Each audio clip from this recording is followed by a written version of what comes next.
Hey guys, it's your girl Kizzy Rock, and yes, Kizzy Rock is my birth given name. Happy Thursday. Want to say hey to all my subscribers, new as well as seasoned. I got a word for you. Tap in. Guys, you hear my rain machine behind me, and I just don't feel like turning it off, so please bear with me. This should be a short recording. I want to speak to you guys about the spirit of depression.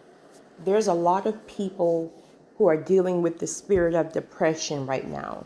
Even the individuals where typically depression doesn't really attach itself to you. Like you're not the person who deals with that spirit. But a lot of people are dealing with it now, even if you haven't dealt with it in the past. And so there's a couple things I want to speak about from a spiritual standpoint. I'm not speaking from a clinical depression standpoint. I'm speaking from a spiritual depression standpoint. So a lot of people are dealing with depression in many ways. Many people are dealing with heartbreaks from relationships or divorces, or maybe someone have rejected you and left you. Others are grieving. Others are in due season, like two of you in particular who I'm thinking about. Two of you have made it to due season, but you're realizing that due season is more difficult than any other season. I think along the process and the journey, we kind of psyched ourselves up to believe that once we reach the promised land, whatever God has promised you or showing you that it's going to be easy as pie, but now you're realizing that it's more work involved. I was talking to one of my good sis via email yesterday about this. She made it to the promised land, and it's like she's in the fight of her life. So I was telling her that if God have called you to it, you can't lose. If God, all caps, God has called you to it, you cannot lose. He called you to it. Now, that's not to say now that the enemy won't harass your nerves and put all kind of devils literally in your path and make things very, very complicated for you. So in her sense, she's in medical school. And as you can imagine, the academic load is insane. And there's just a lot of things that has happened since she has arrived in the States. But I was telling her that one thing that the enemy will try to get you to do in these seasons where you're dealing with depression and a lot of things just coming against you, the goal is to get you off the post where you're pressing in spiritually. So however you press in spiritually, if that's reading your word, if that's going out in nature, if that's fasting, however you connect spiritually and you really, really get a lot of your answers and you hear God more clearly, this is going to be the area that the enemy target. So he's going to throw different distractions at you, and you're going to find yourself fighting off these distractions, which in turn is going to keep you from really pressing in. That's the whole strategy of the enemy, right? So you got to now realize, and you got to bounce back to your game. You got to go back to putting your pressing time first. So this is why so many of us have learned the importance of recognizing distractions in pruning. This is why so many people fell off during the pruning seasons, why so many things fell off during the pruning season. And it seems like God had us like kind of tunnel vision in, where a lot of things just fell off. And then you got to this posture where it's just like you are one or two, and there's really no type of distractions. It's just you in that isolation season. So you were already equipped for the promised land. You just got to get back there. So the enemy is throwing new distractions in your face, right? Now you haven't even been checking for nobody. Now you gotta meet somebody who's, so all these different distractions that are now coming back, that's the enemy throwing different distractions in because he doesn't want you to be tunnel vision in and spending your one-on-one time with God. But you got to get back to your one-on-one time, because God is going to give you your strategic ways on how to move, when to move. So it's not that things aren't going to come up against you. Oh, they're going to come up against you stronger than ever. So remember, there are levels, even in due season. So you've arrived, but there are still levels. You keep going higher and higher. Some would say glory to glory, level to level, right? So get back to pressing in. And I know that easier said than done, because when you're going through some storms, it almost feels like that's the last thing you want to do. So you have to discipline yourself to be sure that you do that. Also, here's what's important. When you're dealing with depression of any type, I'm assuming, I don't know about clinical too much, but it passes by. For some people, that spirit may sit on you for days, some weeks, some months, and I hope not years for somebody, because listen, but it passes through. So each day when that heaviness is on you, you got to keep reminding yourself that it's going to, each day that you get through it is a day closer where it's going to let up off of you. It can't stay on you. It can't stay on you. So keep reminding yourself that if you get through this day, it's closer to the day where it just lift up off of you all of a sudden. Now, granted, we can't lie and say that God told us that every season is going to be great, right? So there are seasons of sorrow, seasons of mourning, and things like that. But seasons changes. It's all about getting through the season, telling yourself that this season has to end, because it does have to end.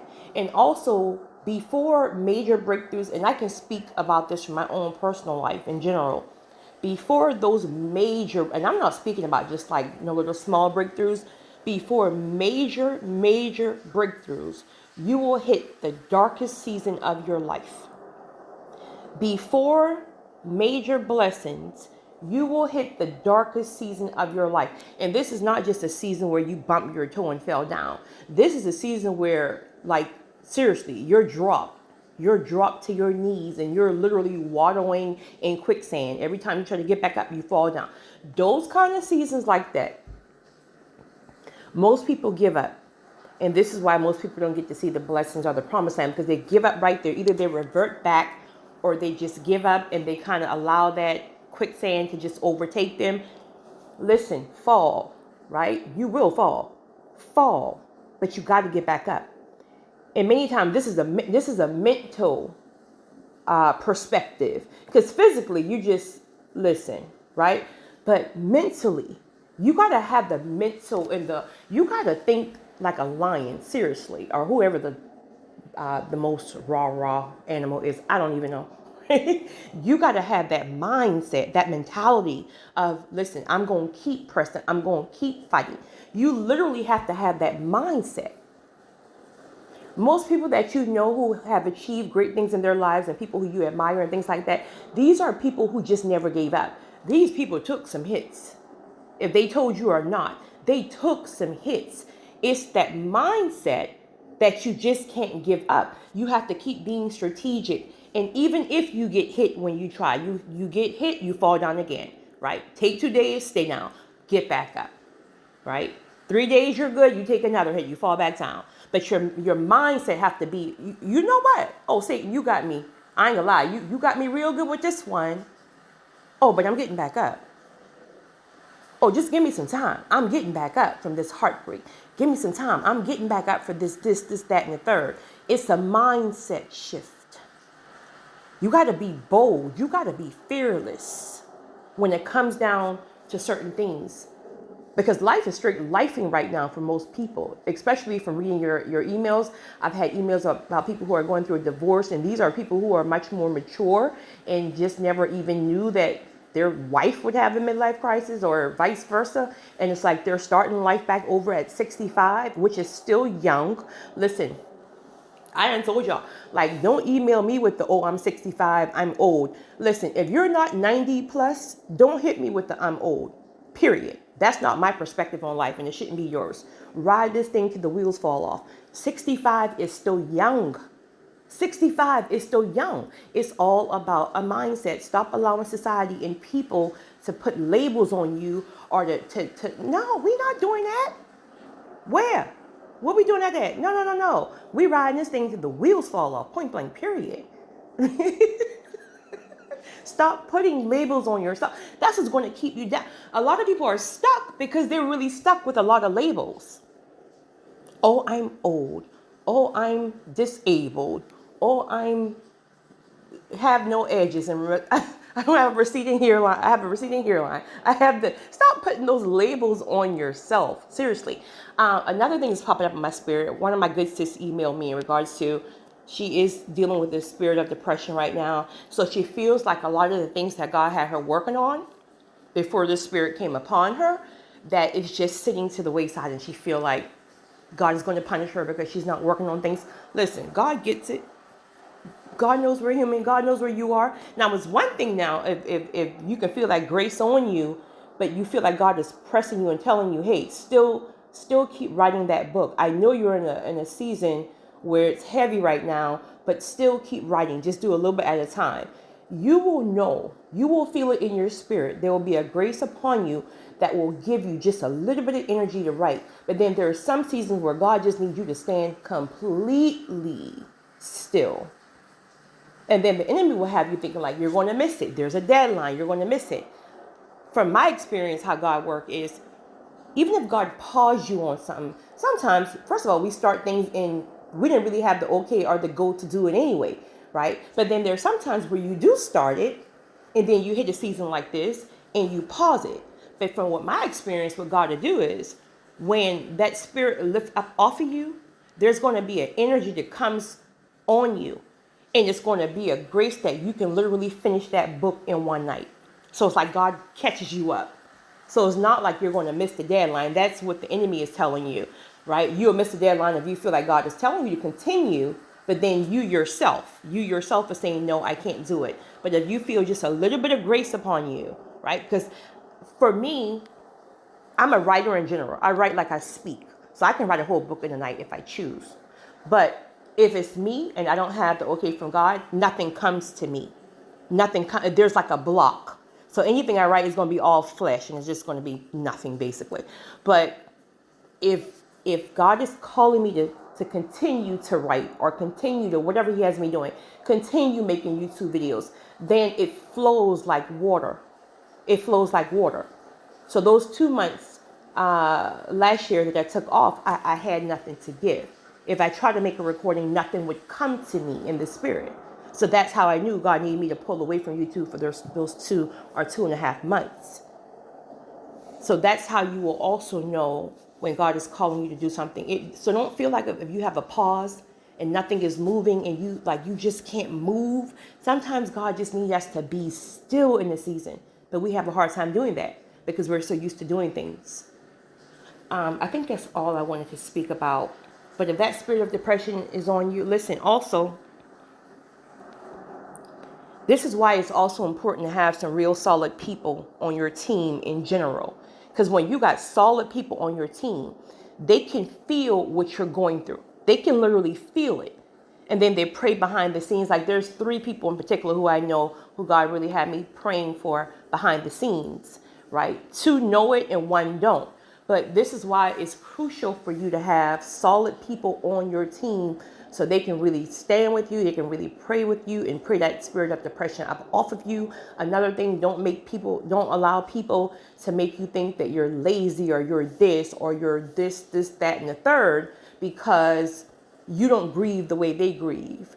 Or when you're dealing with depression, you're just kind of in a sunken place and you're on the chair and you just don't want to do anything. You don't want to go to work. You don't want to take care of your personal hygiene. And then they may feel like, well, when I'm in depression, I can still go to work. Listen, we all are different. And I think that's very important to learn to understand that everybody handles things differently.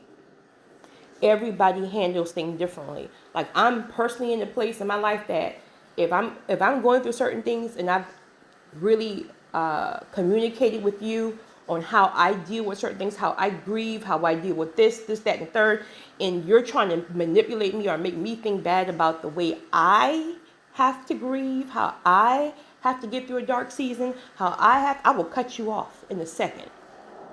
I will cut you off in a second because that adds another layer of stress when you're already dealing with a stressful situation. It adds another layer of judgment, another layer of manipulation, etc., etc. So this is why it's important for you to have a certain type of caliber of people around you who are evolved enough to understand different things. When people are vibing at lower frequencies, they tend to just cause more stress versus helping you to heal whatever that you're going through. So my friends, if you're going through, know that this is just a little, I don't know what's going on, honey, but this spirit of depression is among a lot of people. A lot of people are in a dark place right now, but keep pushing because the spirit have to leave you. So no matter how dark your day is, keep telling yourself tomorrow will be better. And if it's not, tell yourself tomorrow will be better. And before you know it, that spirit will be up off of you. It's your girl, Kizzy Rock.